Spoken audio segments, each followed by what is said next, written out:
Hello বন্ধুসকল, welcome to my YouTube channel SMS fact point. বন্ধুসকল, আজি মই এই ভিডিঅ'টোত আপোনালোকৰ বাবে 11টা এনেকুৱা ফ্যাক্ট লৈ আহিছোঁ যোনকেইটা শুনি আপোনালোকৰ নিশ্চয় ভাল লাগিব বন্ধুসকল। সেইবাবে মোৰ ভিডিঅ'টো ক'তো স্কিপ নকৰাকৈ প্ৰথমৰ পৰা শেষলৈ নিশ্চয় চাব। বলক আজি আমাৰ এই ভিডিঅ'টো আৰম্ভ কৰোঁ। Fact number 11। আপোনালোকৰ বাৰু কেইটা দাঁত আছে? 32টাই আছে চাগে, নহয়নে? কিন্তু এতিয়া মোৰ ফ্যাক্টটো শুনক। গ্ৰেট হোৱাইট শাৰ্ক যোনটো শাৰ্ক আছে, সেই শাৰ্কটোৰ টোটেল 3000টা দাঁত আছে।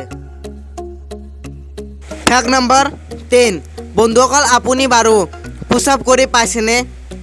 যদি পাইছে তেতিয়াহ'লে কিমানমান আপুনি কৰিব পাৰে পুছ-আপ এদিনত? 100 বাৰ, 200 বাৰ, 300 বাৰ নে 400 বাৰ?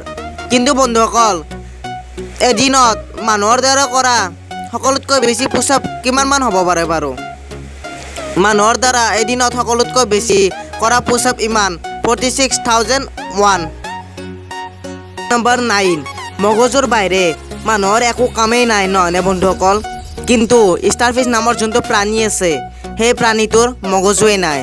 কি আচৰিত কথা, নহয়নে বন্ধুসকল? Fact number 8। আপোনালোকৰ লগত চাগে এনেকুৱা বহুত টাইম হয় কি সপোন এটা দেখি আছোঁ, কোনোবাই জগাই দিলে আৰু সপোনটো ভাঙি গ'ল। বন্ধুসকল, আপোনালোকে ধৰিব পাৰিছেনে যে সপোনবোৰ আমি উঠাৰ 5 মিনিট বা 20 মিনিট আগতহে আমি সপোনবোৰ দেখোঁ, তাৰ আগত আমি একো সপোন নেদেখোঁ। Fact number 7। মোৰ এই ফ্যাক্টটো শুনাৰ আগত হয়তো আপুনি ভাবিছিল উটে সকলোতকৈ বেছি দিন পানী নোখোৱাকৈ জীয়াই থাকিব পাৰে। কিন্তু বন্ধুসকল, এইটো একেবাৰে ভুল কথা, কাৰণ জিৰাফে উটতকৈ বেছি দিন পানী নোখোৱাকৈ থাকিব পাৰে। Fact number 6।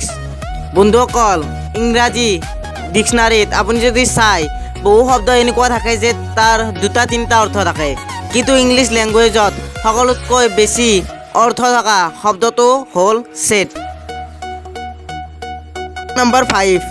নৰ্থ ৱেলছৰ এখন গাঁৱৰ নাম হ'ল, এই নামটো মই ক'ব নোৱাৰোঁ, আপুনি নিজে পঢ়ি লওক। বন্ধুসকল, এই নামটো আচল নাম, এখন আচল গাঁৱৰ নাম। কি দীঘল নাম!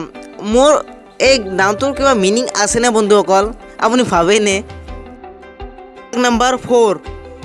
আমি যে মৌ খাওঁ, সেই মৌখিনি বনোৱাৰ কিমান কষ্ট আপোনালোকে জানেনে বন্ধুসকল? সেই কষ্টৰ আপোনালোকক বুজাবলৈ মই এটা উদাহৰণ দিওঁ। 12টা মৌ-মাখিৰ গোটেই জীৱনটো লাগে এচামুচ মৌ বনাওঁতে।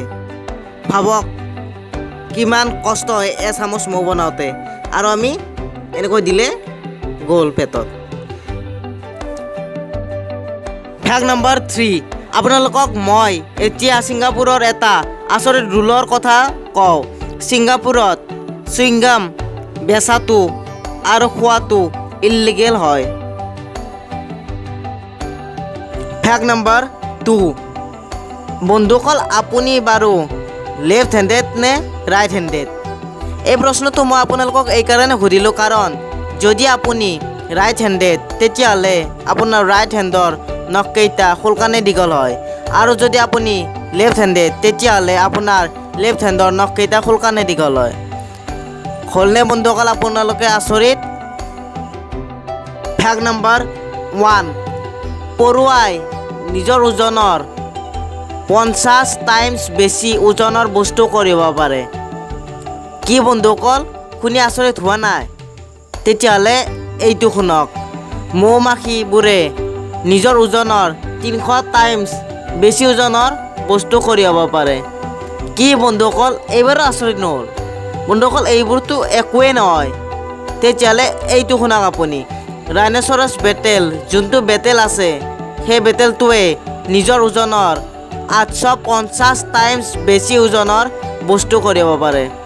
বাপৰে, কি ক'ম আৰু বন্ধুসকল, ইমান সৰু হৈও ইমান পাৱাৰ যদি মানুহৰ তাত থাকিলে হয়, তেতিয়াহ'লে মানুহে 57 কাৰ্ছ একেলগে দাঙিব পাৰিলেহেঁতেন। বন্ধুসকল, আজিৰ বাবে ইমানে। যদি মোৰ ভিডিঅ'টো ভাল লাগিল, লাইক, শ্বেয়াৰ আৰু কমেণ্ট কৰিব, আৰু মোৰ ভিডিঅ'বোৰ প্ৰথমে চাবৰ কাৰণে মোৰ এই চেনেলটো প্লিজ ছাবস্ক্ৰাইব কৰি দিব আৰু বেল আইকন বাটনটো অন কৰি দিব।